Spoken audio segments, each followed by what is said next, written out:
दोस्तों आज हम जिस मूवी का एक्सप्लेन करने जा रहे हैं उस मूवी का टॉपिक कुछ हटके है। इस मूवी की कहानी फ्यूचर फास्ट के बीच घूमती है। इस मूवी का नाम 60 पाइप है। आज से करोड़ों साल पहले जब इंसान का कोई अस्तित्व ही नहीं था, तब इस धरती पर डायनासोर्स का राज था। उन्होंने करोड़ों सालों तक धरती पर राज किया, लेकिन तकरीबन 65 मिलियन साल पहले एक विशाल एस्टेरॉइड पृथ्वी से टकराया, जिसने डायनासोरों का अस्तित्व पृथ्वी से पूरी तरह से मिटा दिया। और आज इस फिल्म की कहानी कुछ इसी घटना पर आधारित है। फिल्म की शुरुआत होती है और हमें बताया जाता है कि ये दुनिया अनंत है, इसका कोई अंत नहीं है, ये बहुत बड़ी है और बिल्कुल हमारी ही पृथ्वी की तरह एक और प्लेनेट है जिसका नाम है सोमरेस। उनकी बिल्कुल हमारी ही जैसी दुनिया थी और वो काफी एडवांस्ड टेक्नोलॉजी के मालिक थे। वो वहाँ पर आराम से रह रहे थे। हालांकि ये वक्त 65 मिलियन साल पहले का था, लेकिन सोमरेस के लोग इतने एडवांस्ड थे कि वो तब भी किसी दूसरे प्लेनेट पर जा सकते थे। इसके बाद हम इस मूवी के मेन कैरेक्टर माइल्स को देखते हैं, जो कि यहाँ पर अपनी बेटी और अपनी वाइफ के साथ रहा करता था। माइल्स अपनी बेटी और अपनी वाइफ के साथ समुद्र के किनारे बीच पर आया हुआ था। उसकी बेटी को एक ऐसी बीमारी थी जो कि जानलेवा थी और उसके इलाज कराने के लिए माइल्स के पास उतने पैसे नहीं थे और इसीलिए वो एक स्पेस मिशन पर जाने का फैसला करता है, क्योंकि वो एक पायलट था। तो इसीलिए वो अपने साथ अपने कुछ साइंटिस्ट साथियों को लेकर एक दूसरे प्लेनेट की खोज में जाने वाला था। उसका ये मिशन 2 साल का था और इस मिशन से उसे जो पैसे मिलेंगे उससे वो अपनी बेटी का इलाज कराएगा। उसे अपनी बेटी के लिए ऐसा करना ही था, क्योंकि उसके पास दूसरा और कोई रास्ता भी तो नहीं था। उसकी बेटी उससे कहती है कि डैड, मैं आपके वापस आने का इंतजार करूंगी, मुझे पता है आप अपना काम अच्छे से पूरा कर लेंगे। और इसके बाद माइल्स अपने सफर पर निकल जाता है। इसके बाद हमें 2 साल बाद का समय दिखाया जाता है, जहाँ पर हमें फिर से माइल्स के उस स्पेसशिप को दिखाया जाता है। ये लोग अपनी मंजिल पर पहुंचने ही वाले होते हैं कि तभी कुछ छोटे छोटे एस्टेरॉइड के टुकड़े आकर इनके स्पेसशिप से टकराने लगते हैं। वो टुकड़े स्पेसशिप पर इतनी जोर से लगते हैं कि स्पेसशिप बुरी तरह से कांपने लगता है। इस सारी हलचल में माइल्स की अपने चैम्बर में आग खुल जाती है और अब वो बाहर निकलकर अपने शिप को कंट्रोल करता है, क्योंकि बाकी के सभी लोग अपने स्लीपर चैम्बर में गहरी नींद में सो रहे थे और ये शिप ऑटो पायलट मोड पर खुद चल रहा था। उन छोटे पत्थर के टुकड़ों की रफ्तार काफी ज्यादा थी, जिस वजह से स्पेसशिप काफी डैमेज हो जाता है। इन सारे हालातों को देखते हुए माइल्स फैसला करता है कि मैं स्पेसशिप को पास के ही किसी प्लेनेट पर लैंड कराऊंगा। लेकिन अब जैसे ही वो उस प्लेनेट की ऑर्बिट में आता है तो तेज रफ्तार की वजह से उसे कुछ भी दिखाई नहीं देता और ये स्पेसशिप एक काफी बड़ी सी चट्टान से आकर टकरा जाता है। और अब इससे स्पेसशिप को एक बड़ा झटका लगता है, जिससे अंदर के सभी चैम्बर्स तबाह और बर्बाद हो जाते हैं। सब कुछ बर्बाद हो चुका था, यहाँ तक कि माइल्स की हालत भी काफी खराब हो चुकी थी। इसके बाद वो चेक करने के लिए आता है कि क्या कोई जिंदा बचा है, लेकिन जब वो बाहर आकर देखता है तो वो पाता है कि सारे के सारे चैम्बर्स बर्बाद हो चुके हैं, जिसमें मौजूद सभी लोग मर चुके थे। लेकिन तसल्ली की बात ये थी कि ये प्लेनेट इंसानों के रहने के लिए एकदम ठीक था, क्योंकि यहाँ पीने के लिए पानी है, खाने के लिए पत्ते और हवा ऐसी है जिसमें सांस लिया जा सकता है। लेकिन उसे ये अंदाजा बिल्कुल नहीं था कि अगर इस प्लेनेट पर जिंदगी है तो यहाँ और भी खतरनाक क्रीचर हो सकते हैं। और जिस प्लेनेट पर माइल्स लैंड हुआ था ये कोई और प्लेनेट नहीं था, बल्कि आज से 65 मिलियन साल पहले की हमारी पृथ्वी थी, जब इंसान पृथ्वी पर पैदा भी नहीं हुए थे। यहाँ पर सिर्फ बड़े मॉन्स्टर का राज हुआ करता था। इसके बाद माइल्स अपनी जानकारी अपने बेस में देता है और उनके साथ जो हुआ वो भी बताता है।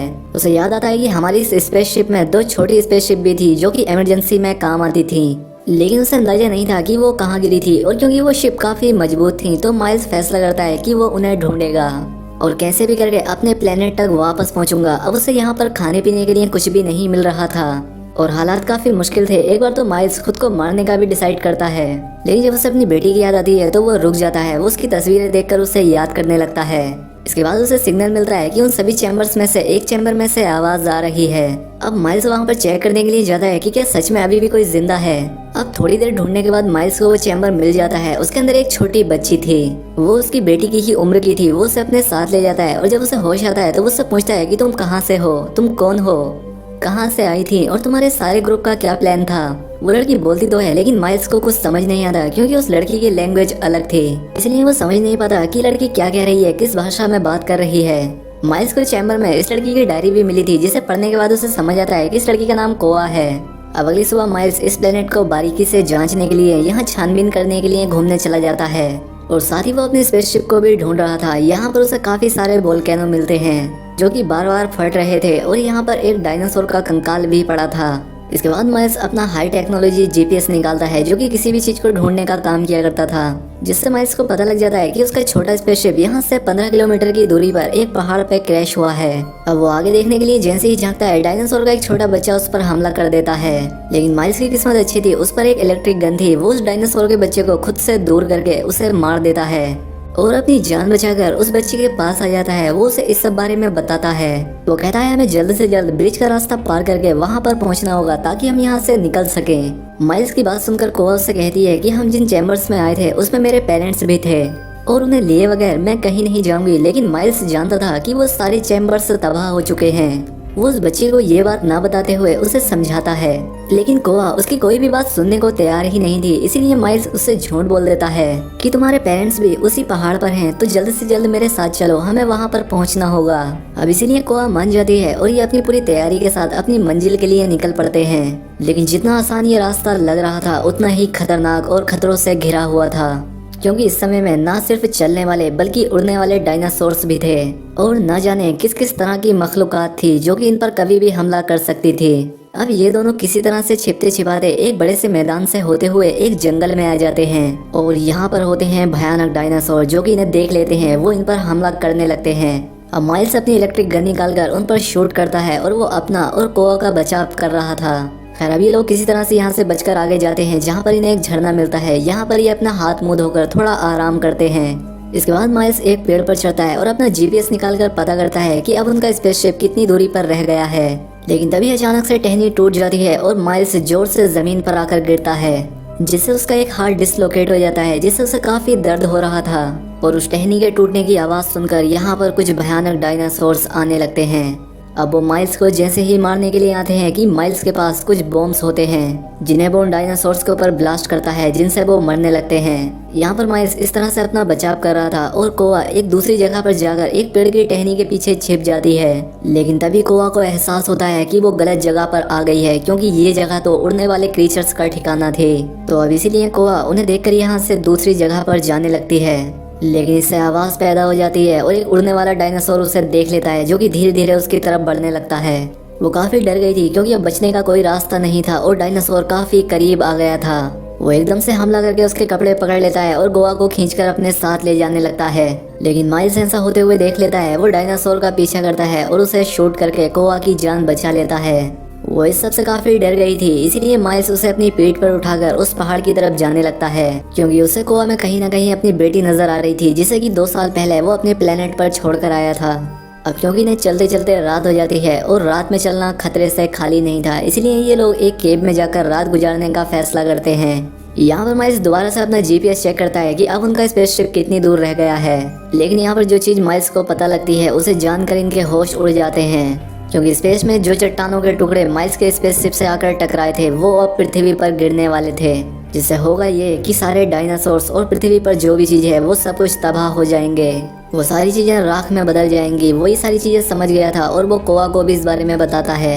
अब सुबह में ये लोग जैसे ही यहाँ से निकलने वाले थे कि एक बड़ा सा डायनासोर आकर उन पर हमला कर देता है, जिससे बचने के लिए ये लोग उस केव के और अंदर आ जाते हैं। यहाँ पर आकर उन्हें एक सुरंग मिलती है जिसका साइज काफी छोटा था और अब इसीलिए माइल्स यहाँ पर बॉम्ब से धमाका करता है, जिससे छेद सिर्फ इतना बड़ा होता है कि यहाँ से कोआ गुजर सकती थी, लेकिन माइल्स नहीं। अब वो तो निकल जाती है लेकिन माइल्स अंदर ही रह जाता है, जिससे कि यहाँ पर एक और डायनासोर माइल्स पर हमला कर देता है। लेकिन माइल्स के पास जो इलेक्ट्रिक गन थी वो उससे उस डायनासोर पर शूट करके खुद को बचा लेता है और जैसे तैसे वो सुरंग से बाहर आ गया था। लेकिन बाहर आकर उसे कोआ कहीं भी दिखाई नहीं देती। वो आसमान से बहुत सारे चट्टानों के टुकड़े धरती की तरफ आते हुए देख रहा था, जिसका मतलब ये था कि इन लोगों को जल्द ही इस प्लेनेट को छोड़ना होगा, वरना ये लोग मारे जाएंगे। और अब इसीलिए वो जल्दी से उस तरफ भागने लगता है जहाँ वो स्पेसशिप था, लेकिन वो गलती से एक दलदल में गिर जाता है। वो निकलने की बहुत कोशिश करता है लेकिन वो दलदल उसे निगलता जा रहा था। यहाँ तक कि वो कोआ को भी आवाज लगाता है, लेकिन अब बचने की कोई भी उम्मीद नजर नहीं आ रही थी। अब इससे पहले वो पूरी तरह से डूब जाता, कोआ यहाँ पर आ जाती है और उसकी मदद करने लगती है। वो पेड़ की एक टहनी माइल्स की तरफ झुका देती है, जिसे पकड़कर वो जैसे तैसे बाहर आ जाता है। बाहर आते ही वो कोआ को जोर से गले लगा लेता है, क्योंकि आज वो मरने ही वाला था, लेकिन कोआ ने उसे बचा लिया। फिर वो उसे बताता है कि प्लेनेट जल्द ही खत्म होने वाला है, हमें यहाँ से जल्द निकलना होगा। ये दोनों पूरा दिन और पूरी रात सफर करते हैं और अगली रात होने से पहले ये उस स्पेसशिप तक पहुँच जाते हैं। और अच्छी बात ये थी कि इस स्पेसशिप में कोई डैमेज नहीं हुआ था, ये इससे निकल सकते थे। अब वक्त को बर्बाद ना करते हुए माइल्स जैसे ही स्पेसशिप को स्टार्ट करता है कि कोआ बाहर आ जाती है और अपने पेरेंट्स को ढूंढने लगती है, क्योंकि माइल्स ने ही कहा था कि तुम्हारे माँ बाप पहाड़ की चोटी पर मिलेंगे। लेकिन जल्द ही उसे समझ आ जाता है कि माइल्स ने उसे झूठ कहा था, क्योंकि उस हादसे में सभी चैम्बर्स बर्बाद हो गए थे, जिसमें कोआ के मॉम डैड भी मारे गए। अब माइल्स उस बच्ची को शांत करने की कोशिश करता है, लेकिन वो काफी नाराज थी, इसलिए माइल्स उसे सच बता देता है कि तुम्हारे मॉम डैड मारे जा चुके हैं। इसलिए माइल्स उससे माफी मांगता है और कहता है कि मैंने ये सब तुम्हारी और अपनी जान बचाने के लिए किया, और अब हमें भी यहाँ से जल्द निकलना चाहिए, क्योंकि ये प्लेनेट खत्म होने वाला है। अब यहाँ पर कोआ काफी रो रही थी, इसलिए माइल्स उसे शांत करने के लिए अपनी बेटी की फोटो दिखाता है और कहता है कि मैं इस मिशन पर इसीलिए आया ताकि इससे मिले पैसों से मैं अपनी बेटी का इलाज करा सकूं। उसे एक जानलेवा बीमारी है और अगर अब मैं टाइम पर ना पहुंच सका तो वो मर जाएगी। माइल्स कोआ को भी अपनी बेटी की तरह समझ रहा था और वो उसकी भी जान किसी भी तरह से बचाना चाहता था। कोआ उसकी बातें सुनकर इमोशनल हो जाती है और उसके गले लगकर रोने लगती है। और अब इसके बाद वो स्पेसशिप में जाकर बैठ जाते हैं, लेकिन इससे पहले वो यहाँ से निकल पाते हैं कि उन चट्टानों का हमला हो जाता है और साथ ही ने यहाँ पर दो बड़े बड़े डायनासोर्स ने भी देख लिया था, जो यहाँ आकर इनके स्पेसशिप पर हमला करके इन्हें रोकने की कोशिश करते हैं। माइल्स ये बात जानता था कि अगर हम यहीं पर रुके रहे तो ये डायनासोर हम पे हमला करके हम दोनों को ही मार देंगे।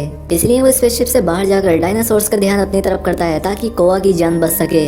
अब एक डायनासोर जैसे ही माइल्स के पास आता है, माइल्स उस पर अपनी इलेक्ट्रिक गन से शूट करके उसे मार देता है। लेकिन अभी एक और डायनासोर जिंदा था, वो तेजी से माइल्स की तरफ बढ़ने लगता है। माइल्स को लगने लगता है कि शायद ये डायनासोर उसे मार देगा, क्योंकि उसकी गन की बैटरी लो हो चुकी थी, वो दोबारा से लोड नहीं हो रही थी। डायनासोर उसके काफी करीब आ गया था, लेकिन इसी बीच स्पेसशिप में बैठी कोआ अपना दिमाग चला देती है। वो एक वीडियो प्ले कर देती है। जैसे ही डायनासोर का ध्यान भटकता है, माइल्स को वहाँ से भागने का मौका मिल जाता है। लेकिन जब डायनासोर को उस वीडियो प्रोजेक्टर से कुछ नहीं मिलता तो वो फिर से माइल्स के पीछे पड़ जाता है। और अब ये प्लेनेट भी तबाह होने वाला था, क्योंकि यहाँ की सारी वोल्केनो फटने लगी थी और चट्टानों के टुकड़े नीचे गिर रहे थे। डायनासोर माइल्स का पीछा कर रहा था। माइल्स को समझ नहीं आ रहा था कि इस डायनासोर से कैसे छुटकारा पाया जाए। तभी उसे एक आइडिया आता है। वो जमीन से निकलने वाले उन वोल्केनोस की तरफ भागना शुरू कर देता है और अब जैसे ही वो वोल्केनो फटता है, डायनासोर उसकी चपेट में आ जाता है। लेकिन उसकी स्किन इतनी मोटी थी कि उस पर कोई ज्यादा फर्क नहीं पड़ता, लेकिन वो इससे थोड़ा जख्मी हो जाता है। अब डायनासोर को और गुस्सा आ गया था। वो माइल्स को मारने के लिए उसकी तरफ बढ़ता है। अब माइल्स भी अपनी मौत को गले लगाने वाला था, क्योंकि उसके पास भी पीछे हटने के लिए कोई जगह नहीं थी। वो उसे मारने ही वाला था कि तभी यहाँ पर एक बार और कोआ आ जाती है। वो एक लकड़ी को उस डायनासोर की आंख में घुसा देती है और अब क्योंकि उसे कुछ दिखाई नहीं दे रहा था, इसलिए वो एक बड़े वोल्केनो के पास आ जाता है। और अब वो जैसे ही फटता है, उसके अंदर मौजूद तेजाब और लावा डायनासोर को अपनी लपेट में ले लेता है और उससे गला देता है और इस तरह से वो मारा जाता है। अब माइल्स की जान बच गई थी।